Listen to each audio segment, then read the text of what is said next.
Challenge दे रहा हूँ श्रीमत रेखा को, वो बड़खल में आए पैदल, कोई से भी रास्ते से आजा, मैं नहीं कर रहा इसी रास्ते से आए, किसी भी रास्ते से श्रीमत रेखा जी आते हैं। स्कूल जाने में बहुत दिक्कत होती है, वो जूते भीग जाते, छुट्टी होती है, ज्यादातर छुट्टी करनी वरना कहीं ऐसा हो जाए, अगर किसी घर में किसी की मौत भी हो जाए तो शमशान घाट और कब्रिस्तान भी यहाँ पर बड़ी मुश्किल से बीजेपी ज्वाइन कर लेते हैं तो हमारा यहाँ का जो विकास कार्य जो रुका हुआ है, शायद वो विकास कार्य 10 लाख रुपए यहाँ खर्च करने पड़ जाएं।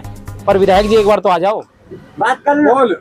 नमस्कार, बहुत बहुत स्वागत है आपका A to Z news update में। मैं आपके साथ राकेश कुमार सुखवारिया। देखिए, बड़कल गांव में पहुंचे हैं और बड़कल गांव में अभी हमने आपको लाइव के माध्यम से दिखाया कि किस तरह की दुर्दशा है यहाँ पर। और देखिए, सबसे बड़ी बात कि लोगों के अंदर बहुत बातें हैं बोलने के लिए, परंतु लोगों को डर है कि अगर हमने ये बात बोल दी तो शायद हमारे घर पर नोटिस आ जाएगा।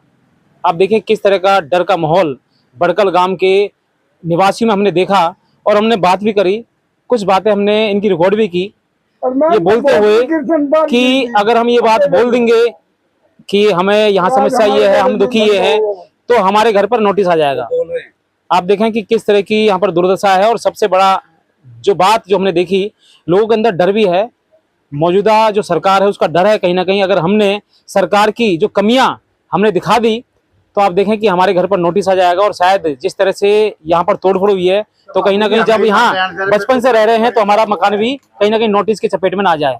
देखिए, तमाम जो लोग हैं, 1 महीने पहले दिखाया है, पहले नोटिस दिया गया है जमाई कॉलोनी और जो पहाड़ी की कब्रिस्तान वाली कॉलोनी है जिसमें मेरी भी 4 दुकानें हैं, नोटिस दिया गया है सुप्रीम कोर्ट के ऑर्डर के मुताबिक भाई इन पे तोड़फोड़ होनी है, और फिर रोक दिया गया है। कृष्णपाल जी ने फोन करा, रोक दिया, तो सुप्रीम कोर्ट का ऑर्डर भी कृष्णपाल जी ने मना करा दिया। इसका मतलब हमारे अंदर दहशत तो बैठाई जा रही है, जो बोल रहा है उसके मकान तोड़े जाएंगे, जो नहीं बोल रहा तो हम गंदगी में बैठे हैं फिर। अच्छा, और दूसरी बात, जब हमने यहाँ लोगों से बात की तो हमें बहुत से लोग ऐसे मिले कि जो मौजूदा जो यहाँ पे सरकार है उन्होंने कहा कि यहाँ पर सारी वोट कांग्रेस की हैं, तो यहाँ के जो मौजूदा लोग हैं उन्होंने बीजेपी ज्वाइन की कि बीजेपी ज्वाइन कर लेते हैं तो हमारा यहाँ का जो विकास कार्य जो रुका हुआ है शायद वो विकास कार्य हो जाए।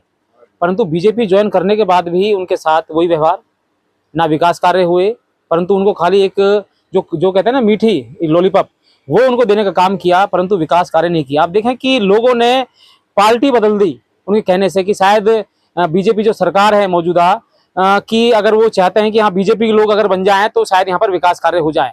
परंतु आप देखें कि बीजेपी ज्वाइन करने के बाद भी उनके काम नहीं हुए। मैं आपको तस्वीरें दिखाऊंगा, वो तस्वीरें आप देखकर विचलित हो जाएंगे कि यहाँ ना तो किसी के घर पे रिश्ते आ रहे, ना बच्चे स्कूल जा रहे, ना लोग मस्जिद जा रहे, दुकानें बंद हो चुकी हैं क्योंकि पानी चारों तरफ कूड़ा करकट और गंदगी। दूसरी बात कि अगर भगवान ना कहे ऐसा हो जाए, अगर किसी घर में किसी की मौत भी हो जाए तो शमशान घाट और कब्रिस्तान भी यहाँ पर बड़ी मुश्किल से जाया जाता है। आप देखें कि इस तरह का यहाँ पर माहौल बना हुआ है। पानी में से पैदल, पानी में से इतने पानी बिल्कुल गंदा, पानी में से, और पूरा रास्ता बिल्कुल उबड़ खाबड़, यानी कि अगर कोई गाड़ी भी अगर यहाँ, मेरे ख्याल से जिनकी नई गाड़ी होंगी शायद वो तो मेरे ख्याल से अब सेकंड हैंड हो चुकी होंगी, उनकी कीमत बिल्कुल डेड हो चुकी होगी। तो इस तरह का गांव जो कि बड़कल की विधायिका सीमा तिरखा ने बड़कल गांव को बना दिया है पेरिस, इंग्लैंड। आप जरूर आए घूमने के लिए। और यहाँ के लोगों ने चैलेंज भी किया है कि चैलेंज है हमारा, हमें बेशक से यहाँ पर 10 लाख रुपए यहाँ खर्च करने पड़ जाएं, पर विधायक जी एक बार तो आ जाओ। दूसरी बात, हमारे गांव में हरिजन और पंडित हैं, उनके नौजवान लड़के और लड़कियों के रिश्ते नहीं हो पा रहे, क्योंकि कोई रिश्ते करने के लिए आता है तो गांव में रास्ते नहीं है, किस रास्ते से वो घर तक पहुंचे। तो कम से कम 8-8, 10-10 साल लेट चल रहे हैं, बच्चों के रिश्ते नहीं हो पा रहे। 2-4 तो हमारे पंडित अपने सेक्टर 46 और 48 में निकल गए हैं। अब हर आदमी के बस की तो सेक्टर में जाना नहीं है, तो इसका खामियाजा रिश्तों पे भी भुगतना पड़ रहा है। रास्तों की बदौलत हमारे रिश्तेदार नहीं जा पा रहे, हमारे बच्चों के रिश्ते नहीं हो पा रहे हैं।